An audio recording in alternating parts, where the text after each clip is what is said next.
and roll, Chicago. Rock and roll, Chicago, my hometown. Well, I was born in the city, gonna rock the city, Chicago. Chicago rock and rollers are the best year ever. Hey, this is Paul Martin And Ray the Roadie. for the Chicago Rock and Roll Chicago podcast. Hey, we hope everybody's been enjoying our first two shows with Dancing Noodles and Five Guys Named Mo. We've got more to come. Some big names we're working on too. So please stick around and make sure and share, subscribe to our podcast. Keep those cards and letters coming. We appreciate all the good words and great comments about the show. Make sure you're sharing it with your friends, and we'll just keep on bringing you some of the best rock acts in the Chicagoland area. This week, because Horns bands rock, we have Tynan. So let's get to it. Let's go. Here they are. Hey, this is Paul Martin, And it's Ray the Roadie. and we're here with Tynan, with Tom Tynan and Ted Phillips, both the keyboard player for the band and the guitar player and founder of the band, Tom Tynan. How you guys doing? Good. Good. So far, so good. Good. It's a very happy day for us. Good. So tell us a little bit about how the band gets started, and Oh, wow. Do we have that long? Well, I'll tell you one interesting thing. People often think it's an ego thing why I name it Tynan, which is my last name. And actually, the truth is, I had an uncle who passed a while ago. He was kind of my mentor in life and business, and I've always been self-employed. That's how I've been able to, build this band. But my first business in life, I was a painting and drywall contractor, and it was called TNT Enterprises. And my uncle built a business which is the largest welding company in Chicago now. It's called McGinnis Welding. And he always said to me when he was about to die, he says, if you can't put your name on it, it's no good. So right there, that just always kind of stuck with me. So when I decided to build this band, that's the real reason it's named Tynan. At the same time, when you use your name, you can do anything. There are certain names. Metallica doesn't lend itself to the stuff that Dancing Noodles does or that we do. You know what I mean? So that's that was the practical side. That being said, the vision is what we have now. And I always thought horns were cool. I thought they never went out of style. I'm just an old classic rocker like all of us that are sitting here. Right. But I just thought it was neat. And so when I started, I had a vision of what I wanted. And I'm out at a jam night one night, and I see this long-haired guy with a great voice playing keys, and I went, never met him before, and I said, that's my keyboard player. And then I said to him, I have the vision for this band with horns. And I think Ted's head almost snapped off his horns. I always wanted a band with horns, and I went, and it was and that was 8-9 years ago. And so I was going to ask you how long ago this was. The band actually started 13 years ago. It was me, a drummer, and my son, who's now 30, when he was 19. Playing bass. So that's how it started, and then just little by little, and I just kept adding. But I think the key thing started when I found Ted, and then I found the second guitar player who's been with us forever, and onward and upward we went. And that is, his name is George Limperis. Right. Okay. George has been around for. I'm sorry, I got to remember that. Right. People can't see me. They're probably better off. But. And then from there, I met Ted, and then we went through a couple drummers. Then we had a great drummer, Ronnie DeCola, and he was he's a regular around town like Ted. Right. And then I started going to jam nights, and actually back when Cheers was called Sullivan's. Okay. And I started going there, and I found one horn player, and then I learned that, like I said, with all due respect to all horn players listening, you guys are all from another planet. But it's okay. That's all right. And then we were trial and error, and we found the right people. And then, but I always believed in it's funny, you go see any big band. People don't realize, you go see the Eagles, well, what is it, 5 or 6 guys in Eagles, in theory, there's 22 people on stage, Right. And I have that wall of, you can't have too many people on stage, And Oh, yes, you can. Yes, you can. It depends where you're playing, huh? Oh, my God. But my point is, and I always envisioned having 2 strong females. And I don't like, one of the things that we've been very fortunate having gone through quite a few, the 2 girls that we have, and I don't like the term backup singers because it's kind of like when you call somebody a step parent or a stepchild. It indicates less than worthy. Right. Well, our two girls are probably the two best singers in the band. No BS. You know, most of the singing is done by myself, Ted, the two girls, and then Hank Fields on bass guitar and bass. And then through George, I met Hank. The nice thing about Hank is one of the few bass players that he can do all the genres equally from one to the other. And there's no, I mean, he can do a Geddy Lee solo, turn around and do Stevie Wonder, and turn around and do whatever, and it's seamless and it's perfect. You know, that's awesome. Ronnie DeCola, great friend. He has recently become our sub drummer. He's got other things in his life from getting married and other things that he wanted to do. Right. So we bumped into a guy named... He's a great drummer. He's a great drummer. He still is. No, I want to be clear to a lot of people. Right. It's been a change for me. He's been such...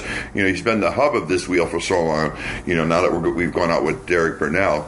And Derek's... it's kind of what I call... You know, people say, how do you find somebody who's good? It's not a matter of good. I like to say it's like an apple and orange situation. Which one... You know, I mean, they're both good for you. Which one do you want?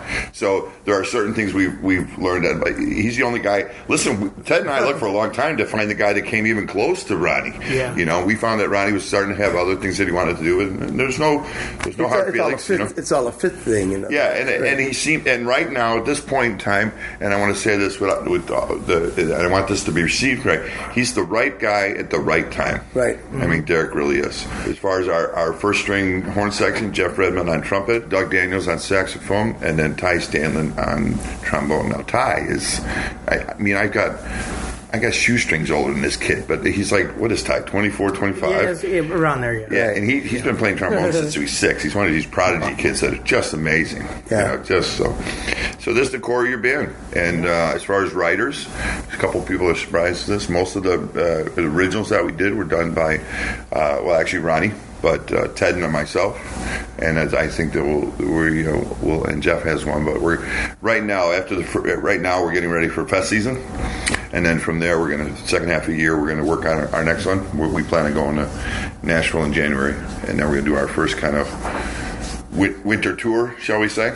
Now you've got a new CD that just came out. Yeah, it came out, and there's a little story behind that. When I was literally the first day of college, my mom died. And as I remember, as they lowered the casket, I tell this story a lot. I even tell it from the stage. As they lowered the casket, I said somewhere, somehow, someday, record an album with her name, and it's called Shirley Jean, which is her name. Okay. So it's a little bit of an homage to my mom, but at the same time, and one of the things I always say, when you got to be careful when you announce that from stage. That I actually say these words, not here to crap you out. The point of this is, I'll say whatever town or whatever venue we're at, don't give up on your dreams. One of the things that we try to do is as a band, we've all had, you don't get to be this age without, things going wrong in life. And I think the goal of any good band is to, first of all, the music's got to be good. You want to have a good show. But I think if you can have people forget about their troubles for a couple hours and maybe inspire them to do things that, because all of us are this, to a lot of people, this is, when you think of doing this, and then, it's a dream to have, to sit in this warehouse, to have this studio, to have this extent of equipment, to have this extent of a following. It's so you guys, I'm preaching to the choir. Right. You guys know what it's like. Right. We're joined by Jeff Redmond. Yeah, Jeff. Yeah. Hi, Jeff. How are you? How you doing, Jeff? So now where you recorded this in Nashville? Yeah, Dark Horse Studio. It was interesting. One of the things that we've done time to time is Tynan is actually an Irish name, and I actually learned from Jeff. What's it called? What's it Gaelic for what? Well, it's Celtic for dark night. Okay. Okay. Well, there was a gentleman that came in, and we just kind of to be different, we featured bagpipes in the middle of our show. Yeah. And from him, he had a connection to a studio down that he had going to go to school in, and he had brought us down to Nashville, and then we got to know. I see. Robin Crow. Robin Crow, who owns Robin Crow actually has the dude. He was the original Joe Satriani back in the 80s before anybody knew who they was. He was one of the first guys to ever have any success as a guitar player, but he just got tired of the road. Instrumental. Yeah, just instrumental. Where before it was ever, even now it's still tight. For the Yngwie Mounds, I still had trouble with everybody. Am I the only guy that has trouble saying that? Malmsteen. Yeah, but there are more and more that is more accepted now. But he he was ahead of his time in that regard. At the same time, somebody left him a bunch of land in, what's it called? Franklin, right outside of Nashville, and he just had he switched gears and went into that. And it's a beautiful studio. What I like about it is it's a very nice, homey place where you can stay.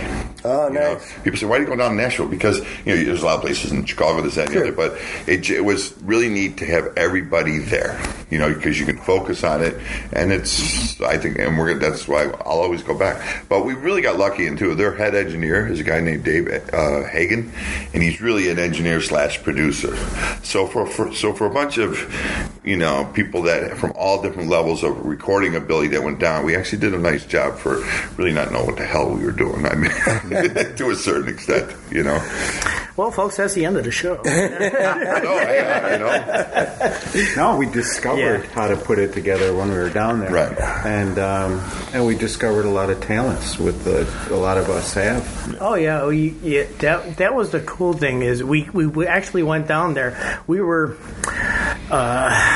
The songs were already written and pretty much taken care of, but when we got down there we found out that we had to write a lot of parts that that needed to be put in there that we weren't really sure of, and everybody just stepped it up, and we found out, just like Jeff said, that the talents started coming out of everybody. Right. They're like, hey, let's check this out, we spent the whole day listening to the same horn parts over and over and over again, and so on and so on. And you could say the same thing with the vocals going over and over again. Well, sure, I'm sure there's a certain camaraderie that happens too if you're all staying in the same place too, that builds amongst you. Yeah, it does happen, and then it's just the opposite too. Sometimes you can really strangle people. Close quarters can be a problem. Yeah. And this was we left last year, and it was the coldest and snowiest day of the year. And we're going. We all put it in our heads that we were going down there in January to get away from the winter, and it just followed us all the way down. Yeah. So we get down there. It's not that much difference. No, we get down there, and everybody's like, "Oh, what did you do to us?" People are sliding off the roads. Yeah. Oh, we had one day where town closed. Yeah. I mean, it was like a typical Chicago snowy day. We're like all ready to go, and they're like, nobody's coming in. Why? They weren't prepared for ice. They couldn't do ice. Nobody even had a thing that we had to find stuff to scrape off their. See, the advantage is growing up in Chicago. You know how to handle all this. Adverse conditions. But it is. It was still a time that we'll never forget. I mean, it was a great experience. Some of the best of Nashville went through that recording studio. You could see on the walls all the recordings of Taylor Swift, Big and Rich. They all did. The week after we left, they did the Super Bowl thing there. Who's their name? I forgot. Carrie Underwood did a song that she basically lip synced, but it was she recorded and she literally walked out of the studio when we were arriving. Really? That was kind of interesting as far as and right before there, the guys from Foghat were there doing their latest, the drummer from Foghat and things like that. And Buddy Guy was there with somebody. Buddy Guy was there with Jeff Beck. Yeah, Jeff Beck. Yeah. And what's his face? Dan Rather was interviewing Peter Frampton in the same place. So Dark Horse, So anybody who's listening, if you're looking for a place and you want to get away from Chicago and a little different, nice setup, incredible. We recommend. No shortage of talent going through there. Oh no. Today's podcast brought to you by Dark Horse Studios.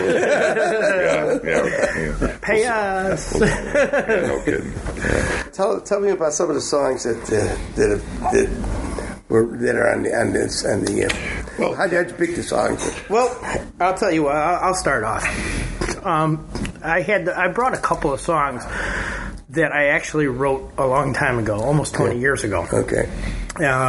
They were kind of dated. They had that 80s feel to them. And I thought maybe adding the horns and, getting some of the ideas from everybody to, modernize it Right. would be a really cool thing, because they were good songs. I figured that they were relatively well written, but just dated. That's the opening track?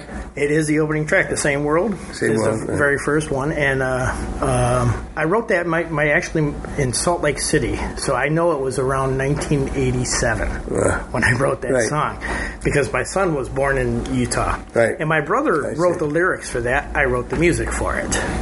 I never considered myself much of a lyricist. So he did that, and the way the song came out when we originally wrote it and recorded it on a little 4-track in his basement is so different than what you're hearing today. It's been recorded maybe 3 or 4 times before us. Oh, I see. But this level of what you're hearing right now is the end. And you did a video for that, too, didn't you? I did a video. It was so cool. The studio is in that video. It looks like an old Harry Potter type, castle. The guy was incredible with what he did. He's always out there doing woodwork and stuff like that. And he's like, well, I want to make a part of the ceiling that goes up as far as it goes and doesn't do nothing. But it looks good. Yeah. There's no reason for it to be like this. So the place is beautiful. So we said we got the video camera, and we had him send us a rough track of the audio. The beat's going to be the same. It's going to start and finish as everything. And my girlfriend Julie took the camera, and Hank took a phone, and they just started videoing. And I would just sing. I had my phone in the back pocket with the song playing, and I'm doing all my Hollywood motions and everything like that. And then we get it home, we start putting everything together. We went, okay, we need something a little different in here. So I started going over the internet, and they have places on there which is you can just download the videos for free. Just parts of videos for free. It's I forgot exactly what they call it, but I went through a bunch of them, and I started pulling them off and adding little bits here and there, and I got kind of a sequence of what I liked and put it all together, mixed it in with the footage that we had from Dark Horse, and voila. That's awesome. I think it turned out really well. Yeah, it actually did, and it has that beat and that sound. It grabs right away. It's a good opening track. Right. Right. So Whose song is Back in '89? That's mine. Is that yours? Yeah. I heard a lot of Styx in there. I heard Supertramp in there. I was hearing a lot of different influences. Yeah, of that. it's another one of those '80s influence things. The very first portion of it is technically what I call the prelude. It's all instrumental, and I don't want to say it's stolen because it's really not stolen. does foreplay long time sound familiar to anybody? But there's actually it was inspired by "Song for America" by Kansas. Okay. That whole long, dramatic long beginning. Intro, yeah. Right. So it was inspired by then, and then it gets into it, and then Boston's foreplay. You got a lot of that '80s influence in there. Hey, that's okay. But these are that's okay. these Well, are the album bands had a whole, in hindsight, as I look at it, I tell everybody, even though it's our first one, it was kind of like our White Album. It's a little bit of everything for everybody. It really has. Right. From you can pick up on Ted's influence into traditional '80s bands, for lack of or late '70s, and my two primary ones is Shirley Jean, and then there's another one called Beautiful Mess. Right. Shirley Jean is kind of, I don't know, Steely Dan meets Jimmy Buffett a little bit, a little bit kind of soft pop in the middle, right? Tell me if you know. But the message, I think, is also right. That's I love the thing that as I was trying to do an homage, I was trying. You wanted to be about a certain thing, but you still want to keep it universal. One thing back up on. I think the thing I love about Same World, whether Ted wrote it in '87 or today or 2087, the song means the same. If you listen to the chorus, we all live in the same world. Right. And I liken it to back in '91 when the LA riots, because I happened to be living in LA at the time, and Rodney King says, "Can we all get along?" And that's what that song, and it talk about. I don't want to get into politics because they say the old joke: if you start walking in a room, start talking about religion or politics, you're looking for a fight. So we don't get an argument here, but it's very apropos for what's going on now. Sure.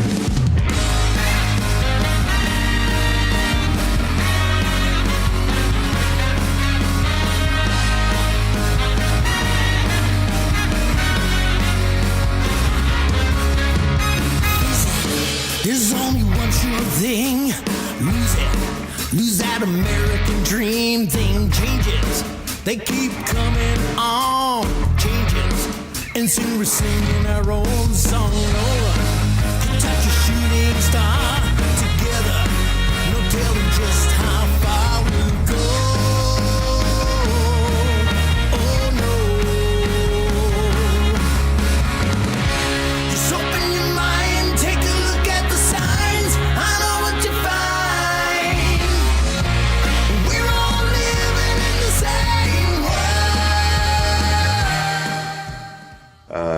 And just back on Shirley Dean, just the way the song came about. I mean, I could say the day my mom died is when I started writing that song. But the interesting fact is that the first thing we ever hear as human beings, I read this one time, is our mother's heartbeat, which is the first line in the song.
I did Beautiful Mess. Well, that one is...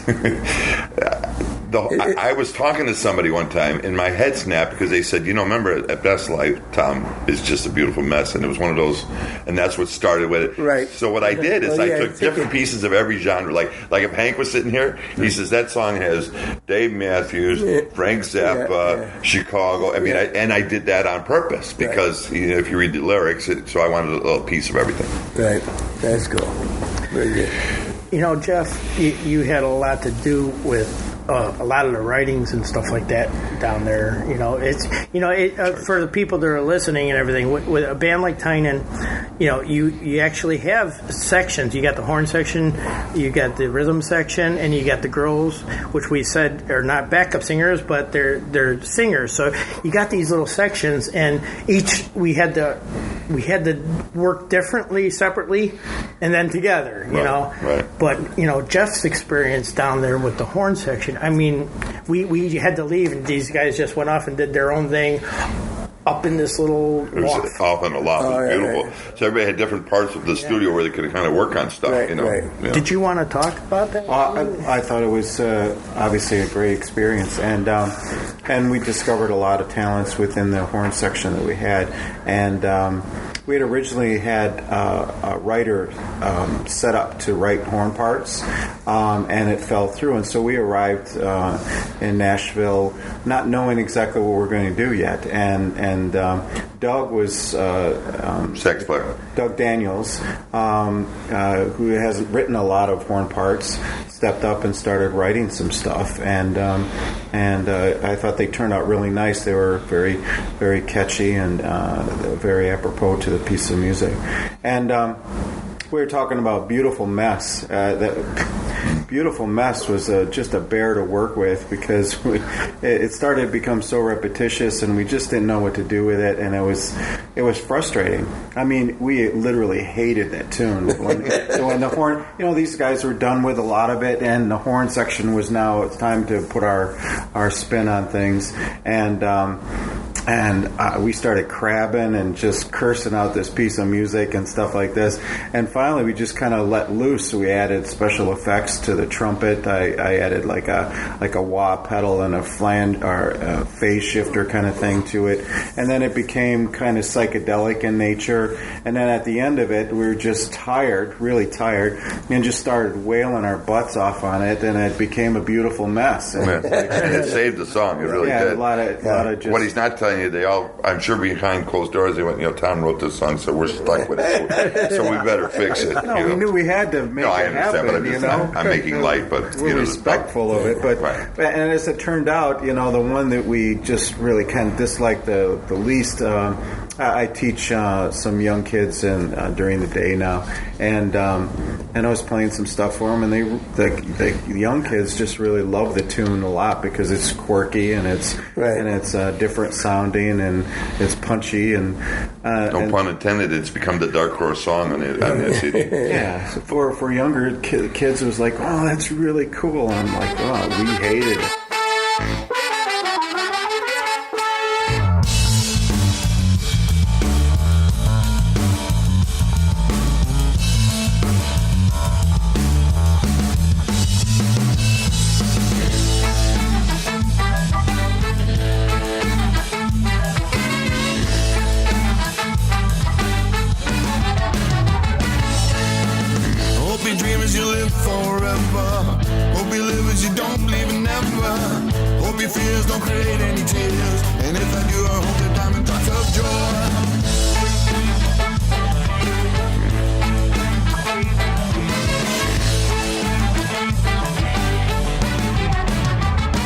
I think the real surprise song was written by Christina, one of the singers. Oh, it's beautiful. It's called Wishful Thinking. The working title there was called More Than Friends, which I actually dubbed it because she wrote the words in there. It was basically just she had been jilted in a recent relationship before she got down there. The song was done. Christina wrote the song, and it was like she was kind of shy about it. And I don't know his name, but I think he went by Red, but he took like third in The Voice that year. So we're going back a couple of years, and all he did is come out and he's listened to her play on the ukulele and said, "Young lady, that's a hit."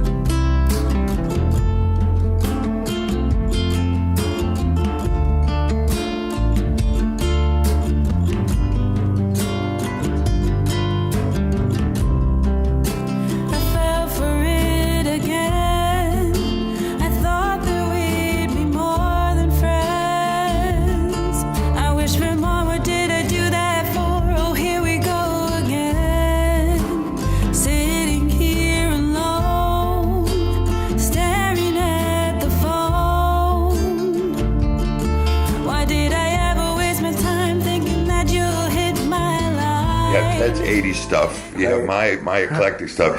But I'll tell you, of all the songs that we play live, we tend to do Shirley Jean, Same World, help me out, guys. But whatever we do, Wishful Thinking, it's so out of left field compared to what you're watching all night. It's basically a ukulele, nice soft horn parts, right?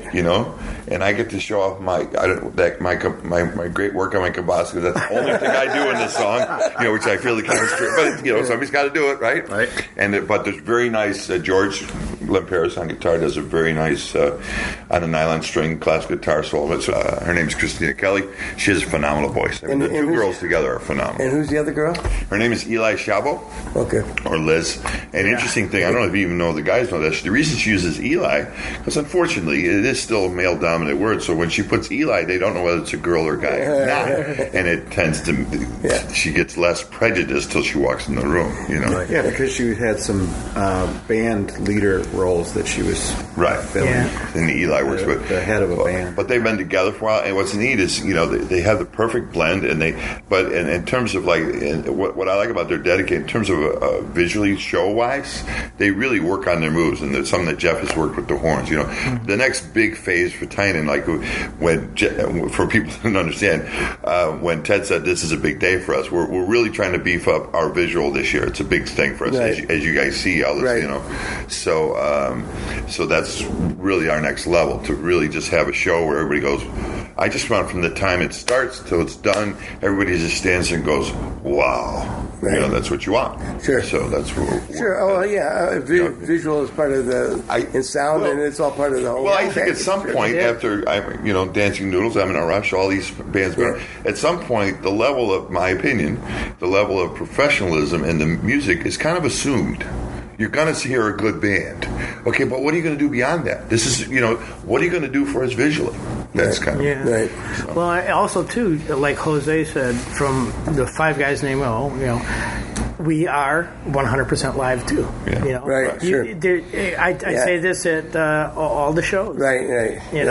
It's one of those things. I'm proud of it. As a former sound man, I appreciate that.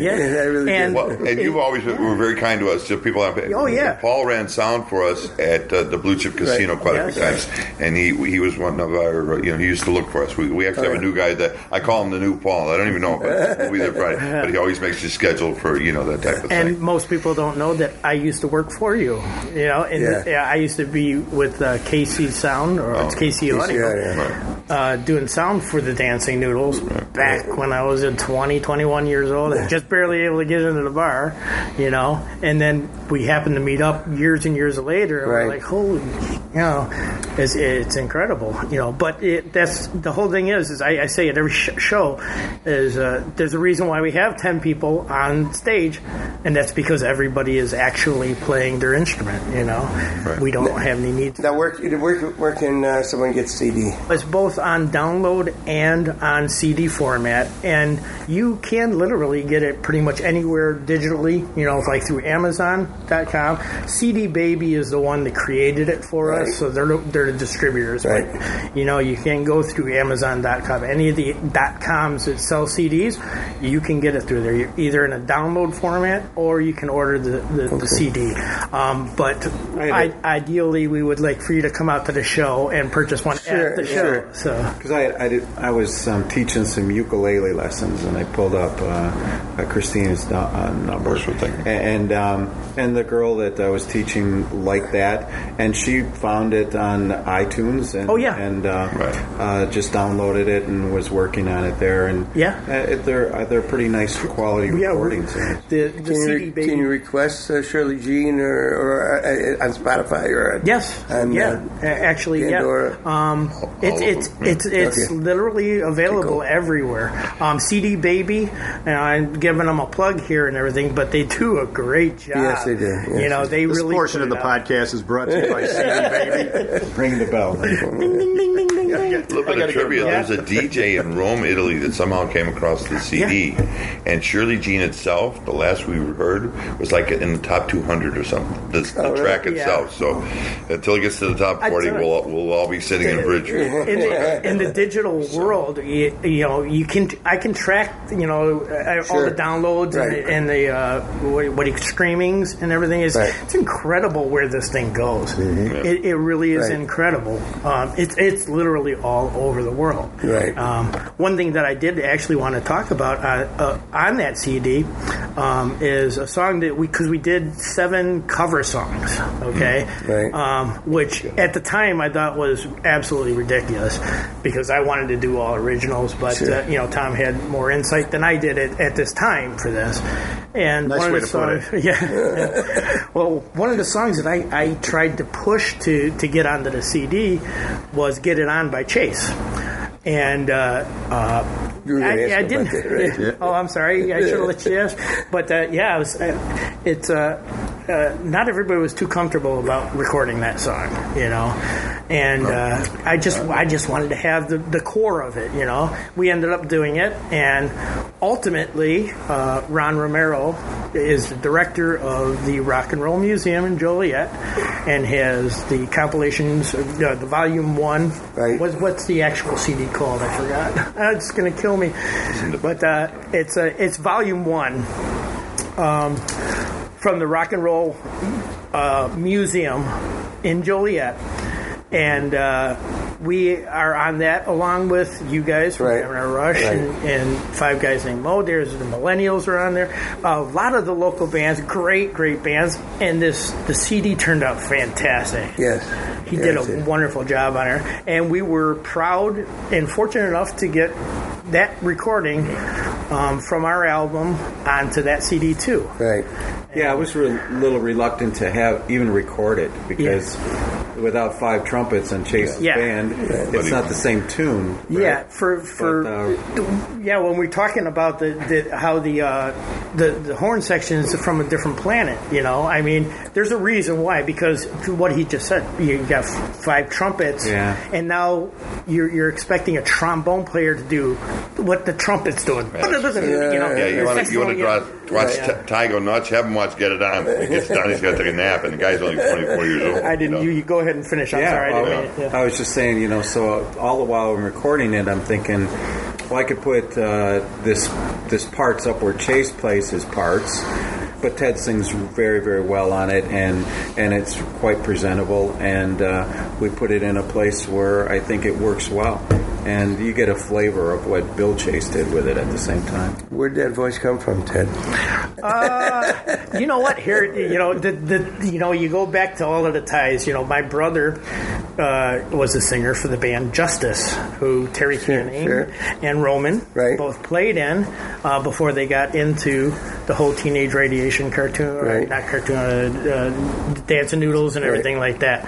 So my brothers used to sing a lot. And I just kind of caught on to it. Same as keyboard playing. I just kind of started. I was a drummer, and I picked up the keyboards because I heard Rick Wakeman play, and I said, I got to do that. I want to make those sounds, And ultimately, I've been doing it forever. And I always say that, I'm not a great keyboard player. I'm not a great singer. But I consider myself a pretty good entertainer. And, entertaining is part of the thing. And, that's what you need. Anybody listening, he's also very modest. He's very good at both of them. But for what he lacks, what he has in modesty, I make up for it. But we did find out it's called Cover Stories Volume 1. It's the CD from the Rock and Roll Museum of Joliet. Right. And it's fantastic. It's got great people, great bands, great musicians on that CD too. Right. So, but the band Tynan here has got a lot of great musicians in it, and we work together for a common goal. And it's like having a family. But one thing that I'm kind of proud of, that we get a compliment a lot, and people say, how do you get 10 people to get along all the time? And I've always said, we look for the prima donna talent without the prima donna, and we've done a pretty good job. Right. If not everybody likes everybody on that day, everybody has respect for the spot that they have in the band. You're pretty hard pressed to replace. You can find people as good if you take each spot in the band, but you're pretty hard pressed to find people, drastically better than what we have that get along. Those of us that do this seriously and want to keep going on and on, we spend more time doing this together than we do pretty much anything else. Right. If you're serious about it, right? When you take in rehearsals and recording and traveling, and we're at the level where we want to do between 100 and 200 shows and go on the road, you got to get along. You got to have and then to find this right people. Like I said, starting back with Ted, when I said horns, his head almost came off. Horns, I'm in. So the name of the new album is Shirley Jean. Yeah. It's by Tynan. Mm-hmm. And where can they find you social media wise? The best place right now is Facebook. Go on to Tynan Rock Band at Facebook. We also have Tynan Rocks. TynanRocks.com. TynanRocks.com is our webpage for those of you that aren't on Facebook. But Facebook seems to be the medium that we choose. That social media becomes a thing. There are people that specialize that in like a career. So I'm willing to find the right person, gal or girl, that can help us, as I use this, my terminology, which will probably be wrong, to help us blow up in that regard. Because we are a better band, we are more well known than our social media input would lend you to believe. Because as of right now, the Facebook, I run the Facebook, I design all the posters, I play keyboards, I sing, I roadie, I do sound. Sometimes I play in the band and do sound at the same time, and then I finish and load the equipment along with everybody else's equipment. So I we do every now and then need some help. We got a couple of guys, AJ and my daughter Alex, believe it or not, and Mike, Tom's brother, help us out. Right. But as things get bigger, obviously the road crews, you got to have a road crew. As we build up having our own, extensive light show and video screens this year, we're going to have probably 2/3 as many people off stage as there will be on to do it right. And one of the goals is, we have hooked up with a sound company that will start shortly. As soon, what we're doing right now is getting everybody outfitted for in-ears, the right kind of in-ear. And as soon as that's set, then every show, Ted will no longer have to do double duty as far as that concerned. So that's the next move. And then AJ, which is his soon-to-be son-in-law, who has been our stage manager for a while, is really excited about becoming, a light guy and like Ted. Right. And as you guys know, the support people are become just as important. They got to have that personality, and they got to be into whatever they're doing to make it part of what we're trying to do on stage. Sure. So you still want to have fun. Absolutely. Because once you turn it into a business, then you take the fun out of it. It's one of the first things I always say. Well, it is a business. It is a business, but Ted hit it on the nail. You got to balance the fun versus the business. Right. There are a lot of bands that don't have any success because they forget that it is a business. Right. And if you turn it into too much business, you lose people because it's not fun anymore. So, well, we thank you guys. Sure. Well, thank you. We really appreciate it. We love the podcast. The first two have been awesome. Thank you. Two great bands, the Dancing Noodles and Five Guys Named Mo.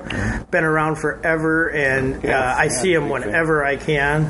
And you guys are great guys. We really appreciate it. Thanks to Tom Tynan and Ted Phillips and Jeff Redmond, and we'll see you soon. Thank you, guys. We'll be sure and check out. Now, before we go, where's your next show? Our first festival will be May 17th.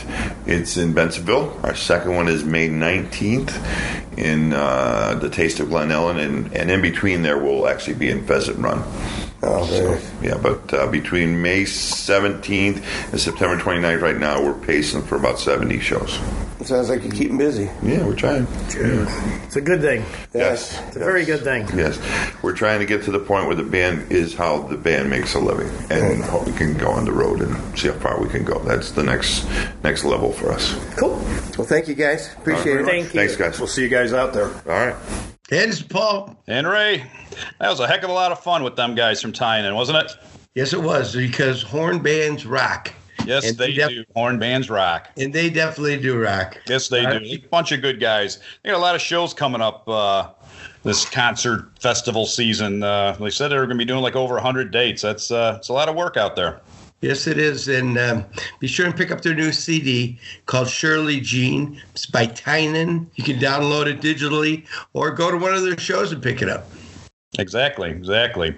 So that was a good time. Next week, we're going to be bringing you M&R Rush. So make sure you stay tuned and let your friends know. Be sure and share and subscribe. And we'll see you next week. Thanks. See you next week. Rock and roll, Chicago.